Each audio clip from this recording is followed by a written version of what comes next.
Dans les périodes de crise, surtout de celles qui durent et qui font voler en éclats les business models, les bonnes pratiques, les sentiers stratégiques, il faut faire preuve de créativité. Chercher d'autres chemins, d'autres façons de travailler, d'autres canaux de distribution, d'autres produits ou services à offrir. Et c'est souvent plus simple à dire qu'à mettre en œuvre réellement. Les limites sont vite là. Panne d'inspiration, croyances autolimitantes et divergences de vues pouvant mener à des disputes stériles. Une méthode très efficace et très facile à mobiliser est celle des 6 chapeaux d'Edouard de Bono. Édouard de Bono est un médecin maltais, psychologue spécialisé en sciences cognitives, qui a proposé le concept de pensée latérale dans son ouvrage The Use of Lateral Thinking, paru en 1967 et vite devenu un best-seller dans le monde entier. Il s'inscrit dans ce courant développé dans les années 60, penser hors de la boîte, think out of the box. La pensée latérale consiste à appréhender les questions sous des angles différents et surtout des angles qui ne nous sont pas familiers.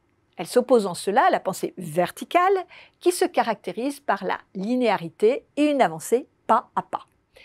La méthode des 6 chapeaux est décrite en 1985 dans un livre au titre éponyme, traduit en français sous le titre « Les 6 chapeaux de la réflexion ».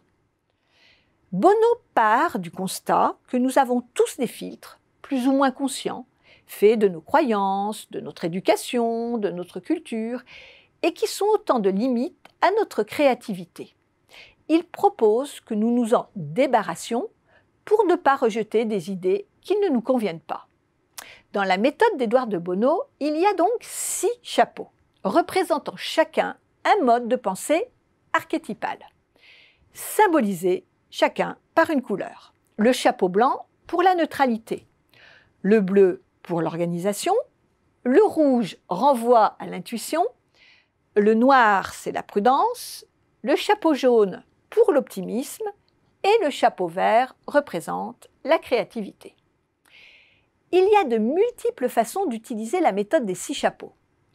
La première est que tous les membres du groupe les mobilisent ensemble de façon séquentielle en fonction du problème posé. Par exemple, pour générer de nouvelles idées. Avec le chapeau bleu, on pose le problème, puis le blanc, on expose les faits. Le vert stimule le brainstorming d'idées.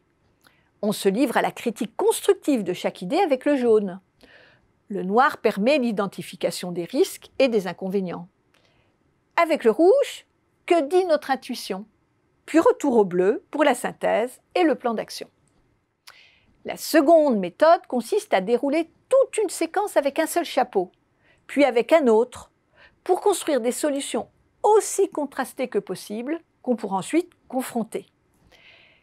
La troisième est d'échanger au cours d'une séance les chapeaux entre personnes pour bousculer les modes de pensée des participants et modifier complètement donc leurs interactions. Évidemment, plus le chapeau est éloigné de son propre mode de pensée, plus les effets sont grands. On essaie le blanc si on se base habituellement sur son instinct, ou le rouge si on est très logique et rationnel.